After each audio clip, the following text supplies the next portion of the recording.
jumpa lagi dengan saya. Mari kita membaca firman Tuhan yang terambil di dalam kitab Kejadian pasal 1 ayat 26. Berfirmanlah Allah, baiklah kita menjadikan manusia menurut gambar dan rupa kita, supaya mereka berkuasa atas ikan-ikan di laut dan burung-burung di udara, dan atas ternak dan atas seluruh bumi, dan atas segala binatang melata yang merayap di bumi. Demikian firman Tuhan. Berbahagia kita yang membaca, mendengar, dan merenungkan firman Tuhan siang dan malam. Tema hari ini saya beri tema Allah memperhatikan kita. Allah memperhatikan kita. Masalah perhatian, semua orang sangat membutuhkan perhatian. Semua orang ingin diperhatikan. Dia ingin diperhatikan oleh orang tuanya, dia ingin diperhatikan oleh pasangan hidupnya, dia ingin diperhatikan oleh sahabatnya, dan dia ingin diperhatikan oleh anak-anaknya. Semua manusia sangat membutuhkan perhatian. Dan Alkitab hari ini ingin memberitahukan kepada kita betapa Allah sangat memperhatikan kita. Allah sangat memperhatikan kita. Sini saya akan memberikan 4 pernyataan yang menunjukkan perhatian Allah dalam hidup orang-orang percaya. 4 pernyataan yang menunjukkan perhatian Allah terhadap orang-orang percaya. Yang pertama, Allah menciptakan diri kita. Allah menciptakan diri kita. Kita pasti tahu semua ini. Kejadian pasal 1. Yang sangat istimewa dari kita, yaitu karena kita diciptakan segambar dan serupa dengan Allah. Kita punya sifat-sifat yang baik seperti Allah. Kita punya pengetahuan seperti Allah juga. Kita diciptakan punya perasaan seperti Allah juga. Kalau binatang yang lain tidak ada perasaan, mereka nggak bisa berpikir. Dan ini menunjukkan betapa istimewanya kita dengan makhluk ciptaan lain. Mengapa Allah menciptakan kita? Ya, kenapa Allah menciptakan kita? Yesaya 43 ayat 7 dikatakan, kita ini diciptakan untuk kemuliaan Allah. Kenapa Allah menciptakan kita? Karena kita memang diciptakan untuk kemuliaan Allah. Apa tujuan hidup saudara sekarang? Apa tujuan kita sekarang? Apakah selama ini kita sudah menyenangkan hati Tuhan? Apakah hidup kita ini sudah sesuai dengan kehendak Allah? Apakah kita selama ini sudah mau melayani Tuhan? Apakah hidup kita selama ini tahu bersyukur di hadapan Tuhan? Apakah selama ini kita sudah melakukan apa yang Allah kehendaki? Jadi untuk menciptakan hidup kita ini bisa memuliakan Allah, bertanyalah dalam hidup kita, apakah yang menjadi tujuan hidup kita sekarang ini? Apakah kita fokus hanya kepada Tuhan atau fokus kita kepada diri sendiri? Ya.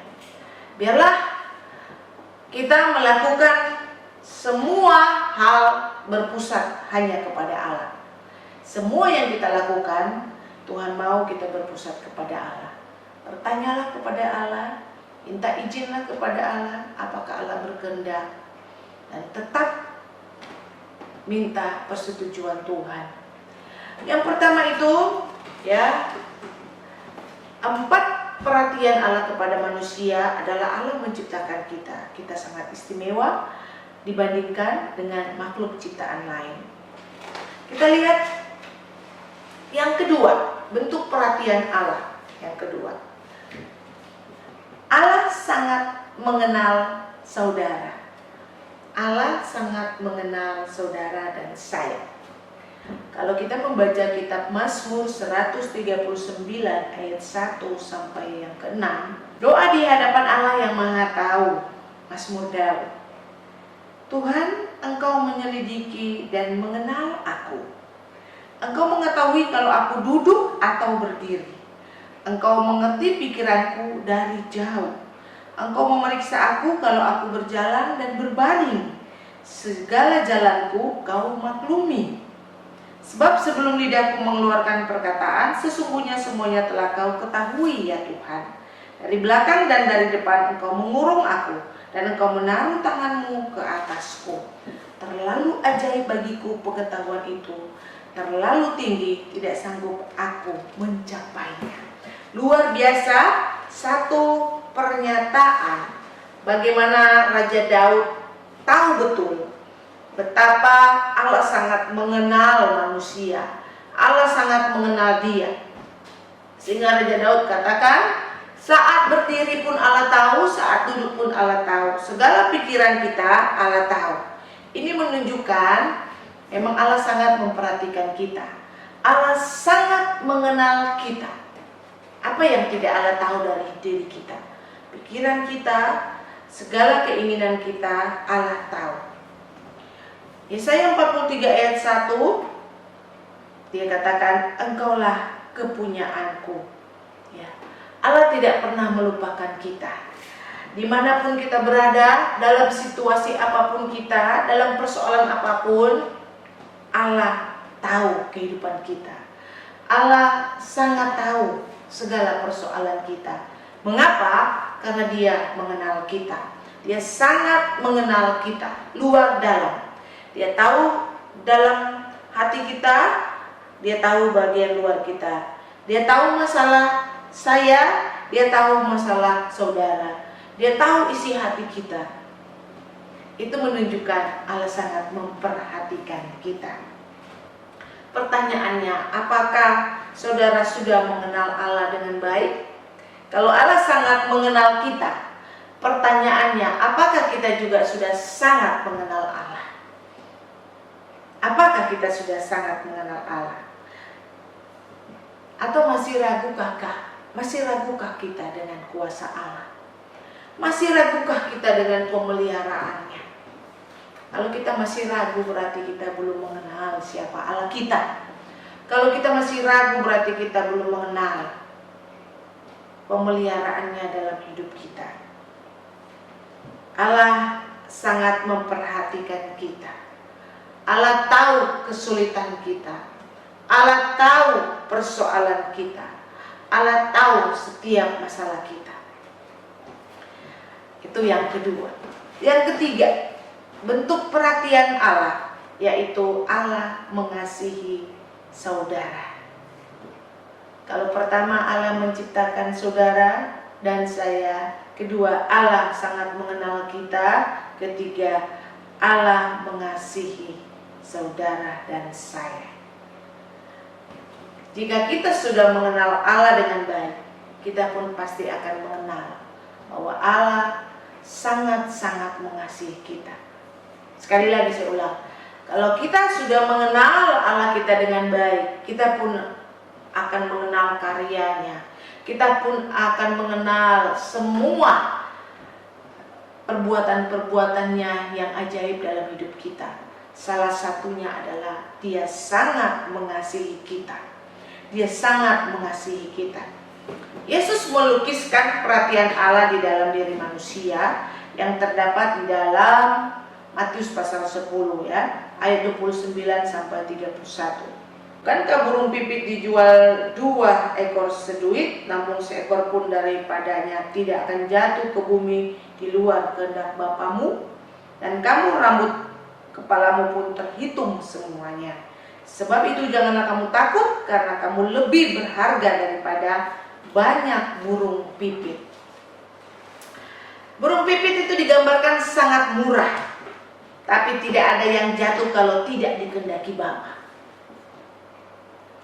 Semua rambut kita dihitung oleh Bapa di surga. Bapa tahu, apalagi persoalan kita.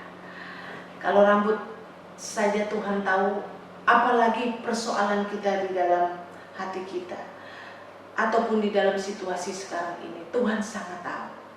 Sehingga dalam bentuk perhatian Allah, Alkitab mengatakan bahwa Allah sangat mengasihi kita. Kasih terbesar yang Allah nyatakan dalam hidup kita, kita tahu di dalam Yohanes 3 ayat 16. Ya, begitu besar kasih Allah sehingga dia korbankan anaknya untuk menyelamatkan hidup kita. perhatian Allah. Perhatian Allah sampai mengorbankan anaknya untuk kita. Ini membuktikan bahwa Allah memang sangat-sangat memperhatikan kita. Jangan sampai kita berkata bahwa Allah tidak mengasihi kita, Allah tidak mengenal kita. Sesungguhnya Allah sangat memperhatikan kita. Dan salah satu perhatiannya kepada manusia adalah Dia mengutus anaknya. Dia korbankan anaknya supaya kita bisa diselamatkan. Pertanyaan bagi kita, apakah saudara sudah merasakan kasih Allah? Apakah saudara selama ini sudah merasakan perhatian Allah? Apakah saudara selama ini sudah merasakan pemeliharaan Allah dalam hidup kita sekarang ini? Adakah ucapan syukur kita kalau kita sudah merasakannya itu? Adakah kita mengucap syukur kepada Tuhan sampai hari ini kita masih hidup? Sampai hari ini kita masih bernafas, sampai hari ini kita sehat, kita masih punya nafsu makan, masih punya keinginan untuk makan, artinya kita sehat. Adakah ucapan syukur kita? Betapa perhatian Allah terlalu besar dalam hidup manusia, sampai Dia korbankan anaknya Yesus Kristus, supaya kita diberi perhatian yang luar biasa, supaya kita diselamatkan, kita diampuni dosa-dosanya. Itu yang ketiga. Yang keempat, bentuk perhatian Allah. Allah menerima kita sebagai anggota keluarganya. Allah menerima kita sebagai anggota keluarganya. Kita akan lihat seperti apa bentuk penerimaan Allah. Saya ambil di dalam Roma pasal 8 ayat 15-17. Bunyinya sebagai berikut. Sebab kamu tidak menerima roh perbudakan yang membuat kamu menjadi takut lagi, tetapi kamu telah menerima roh yang menjadikan kamu anak Allah.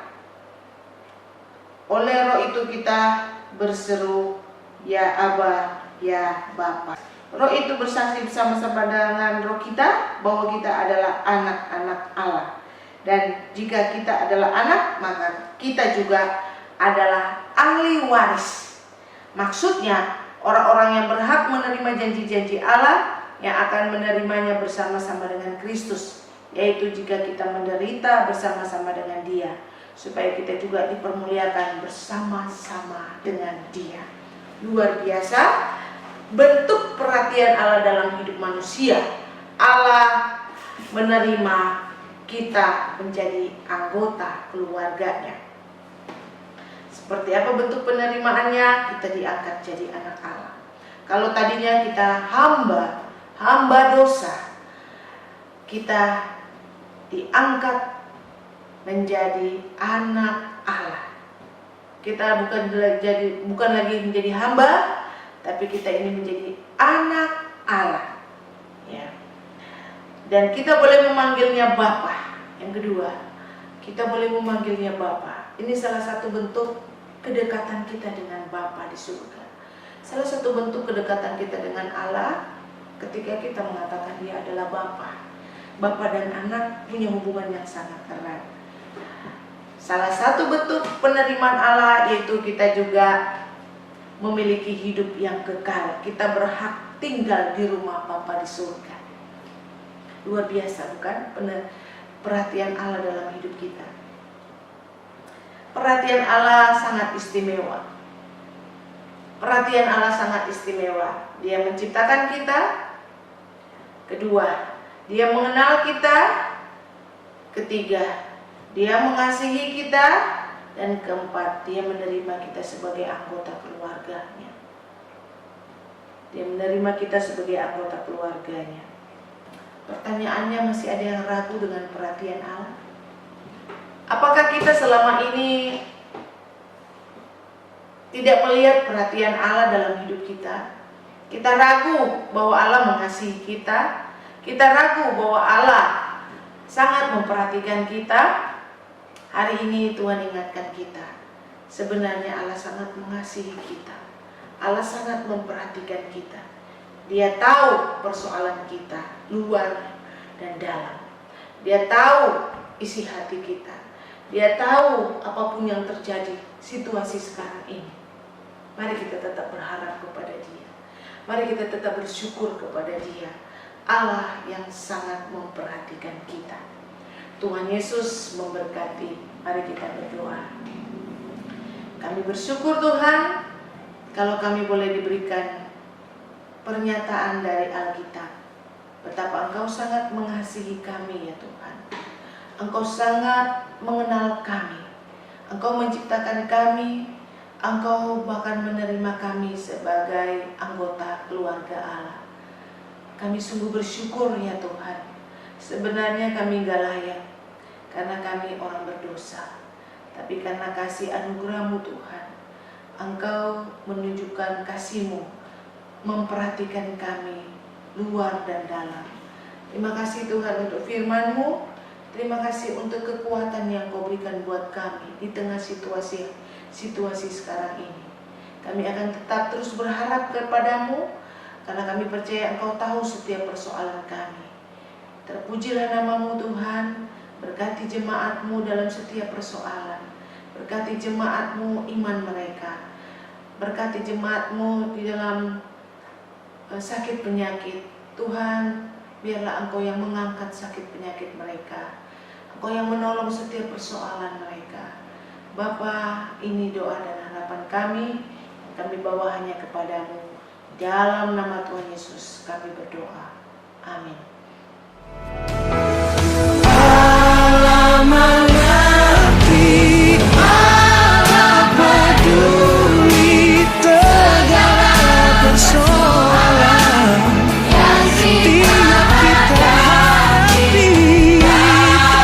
Takkan pernah dibiarkan ku